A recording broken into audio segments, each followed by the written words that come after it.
beer, it's good for you. Hello and welcome to the video. Within this video I'll be going into detail about my favourite kind of chiller, the Counterflow chiller. I will start off with some background details about the different types and how they work. I will then cover the pros and cons and why you should consider one before taking you through how to use one for the very best of results. So let's get started. Counterflow chillers are offered in different forms. My first example shown is from Grainfather, and this Counterflow chiller is part of the G40 models package. Construction wise, you have an inner copper coil, and on the outside you have tubing. The inner copper coils handle your wort, and the space between the inner coil and the housing is used to pass cold water through. The first connector, as shown here, fits to the system's recirculation, and by use of the onboard pump, wort is pushed through the coil and exits via this hosing shown here. Your cooling water supply is connected to your tap via this blue hose, and the red hose you see here exits this same water after cooling. A key part of the design of all Counterflow chillers is that the wort and the cooling water flow in opposite directions, and as long as your cooling water is cold enough, then your wort will be cooled in one single pass via heat exchange. As long as your groundwater is naturally cold, then you can expect to cool a 19 litre or approximately a 5 US gallon batch in less than 20 minutes, and because of how the Counterflow chiller works, you will have transferred your wort into your fermenter at the same time. If your cooling water is not very cold, then success can be had by regulating the flow of wort to become slower running by using the small valve which is commonly found at the top of the recirculation pipe of your typical all-in-one electric brewing system. This top of the pipe location is not always the case though. For example, on the Brewmonk systems, this valve is found at the bottom of the recirculation pipe instead. Moving on now, here is an example of a different design of Counterflow chiller. This one is Brewmonk branded. This one works essentially in the same way as the Grainfather Counterflow chiller, in the sense that you have a similar internal coil, but on the outside, instead of tubing, the coil is enclosed by stainless steel. Having this stainless steel outer could be useful if you're in a high water pressure area, as naturally stainless steel has a higher resistance to high water pressure. Counterflow chillers with a fabric outer tubing can become damaged if the water pressure is too high and a higher flow rate is used. The Counterflow chiller that you see here needs some extras added before it can be used. Firstly, you will need 2 sets of silicone tubing like this. The length will depend on your setup. The silicone tubing is attached to the end parts as indicated on screen and will transport your wort for cooling. You may need to use hose clamps extra depending on how tight the fit is. The wort in connection via the brewing system can be to the system's tap as shown here. An alternative is to connect via the camlock connection at the top of the recirculation arm in the same way that the Grainfather Counterflow chiller is connected. To cool this way, you will need the part shown here, which is a male camlock with a barbed section to suit your hosing. To attach this kind of setup, simply lift up the side arms shown on the camlock, insert the piece and then lower the arms and ensure a good fit. Keep in mind that if your brewing system offers both options, then you will need to ensure the valve is in the correct position before starting your pump. This is especially important if you are pumping via the bottom tap, as if the valve is in the same position as you had it in for mash recirculation, then you will have boiling hot wort shooting out of the top pipe. Getting back to the connections, and you will note these last 2 connectors as shown on screen now, which will carry your cold water for cooling. You will need some regular garden hosing and hose lock connections for these, one of which is to be connected to a cold water tap and the other acts as drainage of the water. Again, the lengths are all about what you need for your brewing situation. As we are adding the wort in via the top, then the cooling water needs to flow from the bottom and the water out will flow from the top. This ensures that the cooling water and wort are travelling in opposite directions.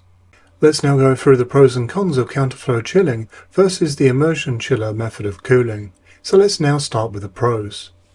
Firstly, a Counterflow chiller is simply faster at cooling than an immersion chiller, and this is because it is cooling parts of the wort at the same time, leading to higher efficiency rather than cooling the whole wort like an immersion chiller. Further time is also saved because a Counterflow chiller is transferring to your fermenter as it is cooling.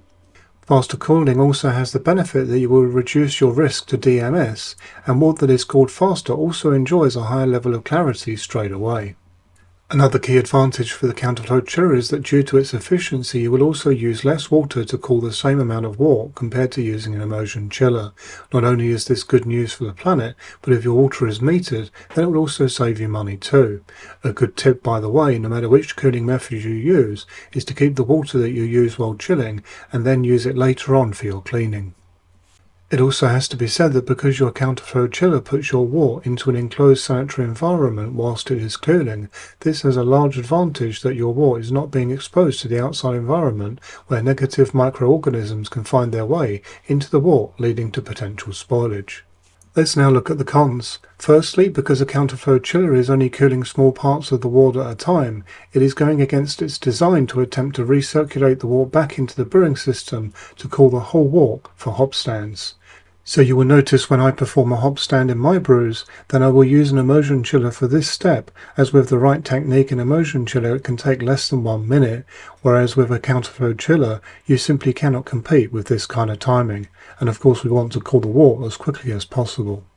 The next con is down to price. If you compare the construction of a basic immersion chiller to a basic counterflow chiller, then due to what is involved, the counterflow chiller is always going to be more expensive, and there really is no way around this.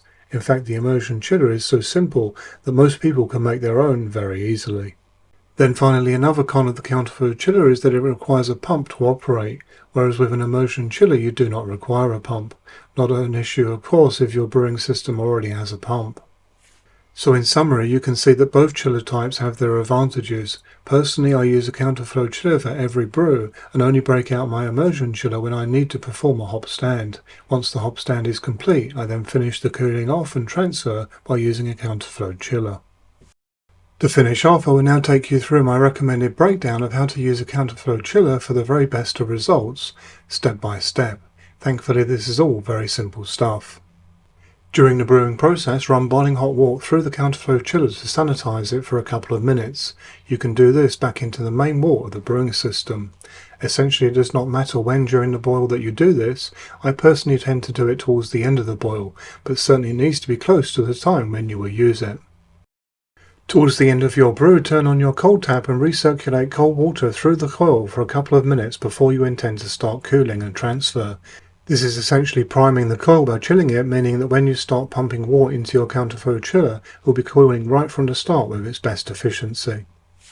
Once you have made your connection of choice between the brewing system and the counterflow chiller, you can then start by transferring wort back into your brewing system by engaging the pump and directing the wort out hose back into the brewing system. You will only need to do this for a minute or so at the most. You will know when you're ready for the next step because the wort out hose will be cool to the touch. You should now stop the pump before positioning your wort out hose into your fermenter. You can then start the pump again for cooling and transfer. As always, cleaning is the last step, and cleaning a counterflow chiller is actually really simple. When you perform your regular cleaning step with a powdered brewing wash, perform a pumped recirculation step that includes your counterflow chiller for 10 to 20 minutes. Then add just water to your brewing system and heat it to the same level as the last step, and repeat the pumped recirculation step with just heated water. To finish off, it is good practice to remove any water left in the counterflow chiller after cleaning. Some simply use lung power to do this and blow it out themselves, and others use an air pump. Here is a final summary of each of these steps with headings, so that you can then get a final impression of the whole process. Some might also find it useful to take a photo or a screenshot of these headings, but I'm confident that many will not need this after the first brew or two. I do hope that you found this video useful, informative and interesting. If so, why not consider liking and subscribing? For further support, you can join the channel's Facebook group, and if you would like to support the channel, then check out the channel's merchandise store, as all profits go back into the channel. Until next time, happy brewing!